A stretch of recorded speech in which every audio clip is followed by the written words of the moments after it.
Welcome to American National Government. In this course, you will discuss the purpose, structure, and evolution of United States government. I'm Jordan O'Connell, History and Government instructor at Northeast Iowa Community College. This lecture distills a decade of my written notes taken from American Government, Roots and Reform, American Government by Lenz and Holman, and our course-assigned OpenStax American Government textbook. This lecture focuses on House, Senate, and the mechanics of friction. The core question is this: which chamber should dominate when lawmaking depends on two institutions built to represent different constituencies, different time horizons, and different political pressures? The core competency is to contrast the raison d'etre, powers, and structures of the House of Representatives with those of the Senate. Which chamber should dominate when lawmaking depends on two institutions built to represent different constituencies, different time horizons, and different political pressures? The struggle moves through apportionment, equal state suffrage, committee control, Senate delay, and the everyday cost of bicameral design. Bicameralism entered the Constitution as a deliberate decision to place friction inside national lawmaking before a bill ever reached the president.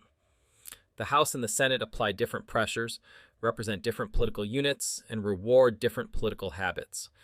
National majorities can demand action and still watch legislation stall because Congress is not one body split into two rooms. It is two separate political machines forced to agree before the state can move. The House is an energy machine. Members run every 2 years. They raise money constantly, track district moods, respond to local industries, and watch the next election almost as soon as the last one ends. Population determines House seats, so the chamber follows people numerically, though district lines mediate that relationship. The Senate is something else. It is a cooling saucer built to absorb, slow, and sometimes block the force generated by the House. Senators serve 6-year terms, states receive equal representation regardless of population, and chamber rules allow delay that would be impossible in a body with 435 members trying to move on a strict timetable. The chambers answer different fears. The House answers the fear that national government could drift too far from public demand. The Senate answers the fear that public demand could become rash, sectional, or numerically overwhelming in ways that crush state interests and minority power. The harder question is what kind of democracy each chamber enacts, whose interest each chamber magnifies, and who pays when one chamber blocks the other. The civic problem is therefore harder than which chamber is better. A representative system that values speed, responsiveness, and population weight will favor the House. A representative system that values stability, review, and state-level vetoes will favor the Senate.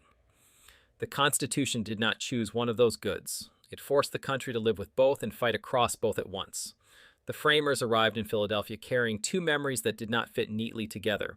One memory came from imperial rule. Parliament and the crown had governed from a distance, and colonists had come to distrust concentrated power that could tax, legislate, and enforce without what they considered proper accountability.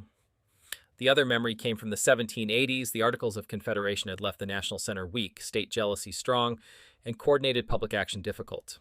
Delegates therefore did not gather to praise legislative energy in the abstract. They gathered to decide how a republic could act without creating the kind of authority they had just rejected. The Virginia Plan pushed toward representation by population and a stronger national structure. Smaller states saw danger immediately. If representation followed population in both chambers, larger states could dominate the Union. The New Jersey Plan defended equal state standing more aggressively. The Connecticut Compromise stitched the two impulses together: a House apportioned by population and a Senate with 2 members per state. That settlement did more than end a convention argument. It constitutionalized a double theory of representation. Americans would be represented as individuals counted into districts and as residents of states counted equally in the upper chamber. The House could claim immediacy because members stood close to voters and close to re-election. The Senate could claim distance because longer terms allowed members to survive a burst of public anger or enthusiasm. Before the 17th Amendment, state legislatures chose senators, which made the Senate even more explicitly a body of state governments rather than a direct popular chamber. Even after direct election arrived, equal state representation remained. California and Wyoming still send the same number of senators despite radically different populations. Term length changes the rhythm of governing. A 2-year House term means near constant electoral pressure. Members arrive, hire staff, seek committee assignments, start fundraising, respond to district casework, and calculate how a floor vote will sound in the next campaign at almost immediately. A 6-year Senate term changes those incentives. Senators still chase donors, publicity, and re-election, but they can pace their moves differently. They can take votes with a longer horizon, build statewide brands, and wait out short-term mood swings that might crush a House member. The chambers therefore produce different kinds of political courage and different kinds of political cowardice. A House member may dodge a difficult vote because district backlash can arrive in months. A senator may dodge a difficult vote because chamber rules permit delay and because statewide coalitions create their own pressures. The point is not that one chamber is pure and the other corrupt. The point is that the Constitution sets different clocks and different units of representation, then makes national law depend on both. Congress locked this arrangement into recurring administrative practice through census apportionment, chamber rules, and election administration carried out by the states. After every decennial census, House seats had to be redistributed among the states, and each state then translated federal representation into district lines, ballots, and certification procedures. The Senate escaped redistricting but carried its own durable structure: equal state representation, staggered classes, and 6-year terms that kept only 1/3 of the chamber before the voters at a time. The conflict was built into the machinery long before any modern budget fight or confirmation battle reached the floor. James Madison wanted a legislature that could refine public views rather than merely echo them. Roger Sherman and other small state delegates wanted institutional protection against absorption by larger neighbors. House members today face the brute facts of district politics. Senators face the temptations of state-level brokerage, confirmation power, and chamber customs that convert patience into leverage.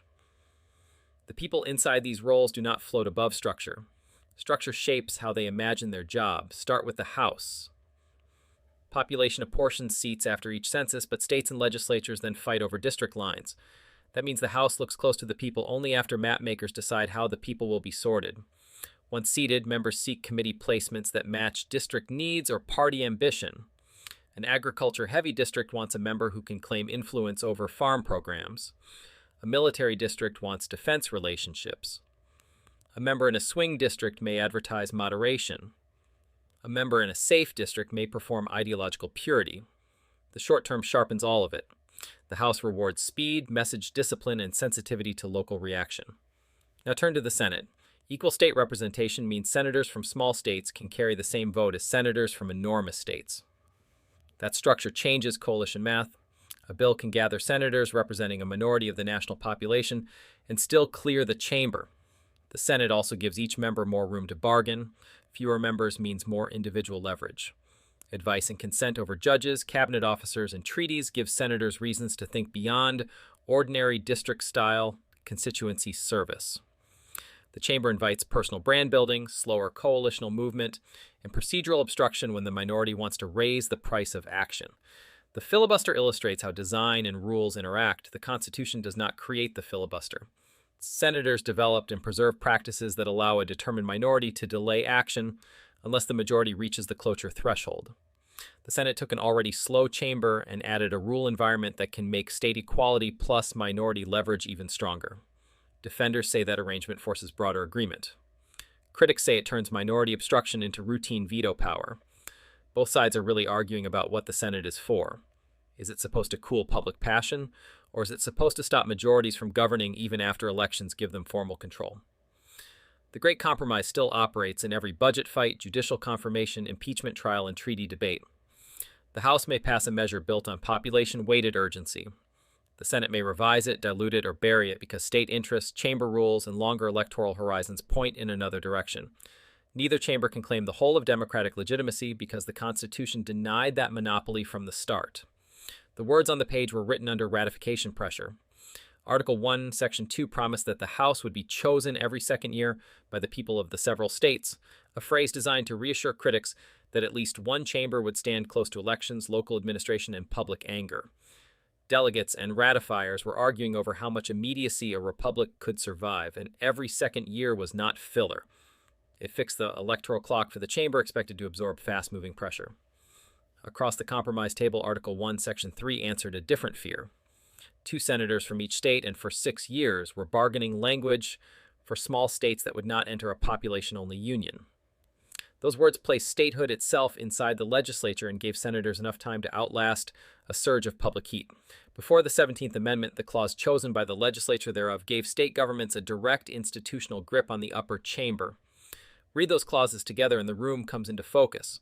Large state delegates wanted headcount to carry force. Small state delegates demanded an equal state veto over national legislation. The final text preserved both. The House distributes political weight by population, though district maps mediate it. The Senate distributes political weight by statehood. Even when population disparity becomes enormous, the Constitution does not hide that tension because the framers built the government out of it. Federalist number 62 sharpened the sales pitch. Madison and his allies defended a chamber with due sense of national character and enough continuity to resist sudden shifts. They wanted one chamber to pause, examine, and sometimes refuse. Yet that defense carried a permanent cost that the founding text did not remove. Equal state representation means citizens do not stand as equals inside the Senate.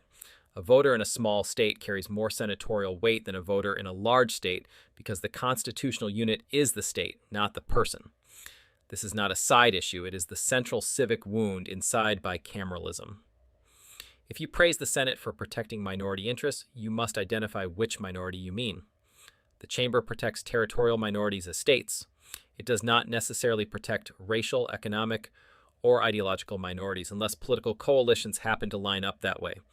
If you praise the House as the people's chamber, you must admit that districting, incumbency, and short-term incentives can distort that claim. The Constitution gives us no easy answer. It gives us two incomplete chambers and makes governing depend on their collision.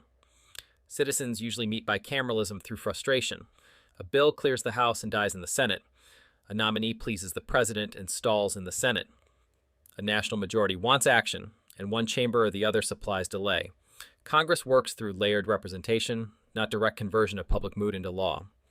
The House and Senate were built to process will differently, and much of what citizens call dysfunction is the visible cost of that design.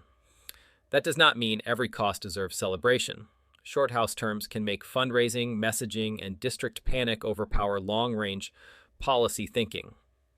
Senate rules can turn caution into paralysis and equal state representation into a durable distortion of national majority preferences. Yet those complaints do not erase the case for friction either. A chamber close to public anger can overread a wave election. A chamber with longer terms can expose fads, drafting errors, and regional blind spots. A chamber organized by states can protect federal balance. It can also entrench minority rule. The design gives no free lunch. The harder judgment is not House good, Senate bad, or the reverse. Is it worse for government to move too quickly under population pressure, or worse for government to move too slowly under state-weighted vetoes? If reformers target districting, chamber rules, campaign finance, term structure, or the constitutional commitment to equal state representation itself, they are deciding how much friction a republic can survive before caution becomes incapacity. The unresolved question is whether bicameral friction is constitutional wisdom or an alibi for paralysis when public problems demand action. If you're curious how I'm using AI to build these lectures and reshape higher education, visit thelibertytolearn.com. I'll see you in class.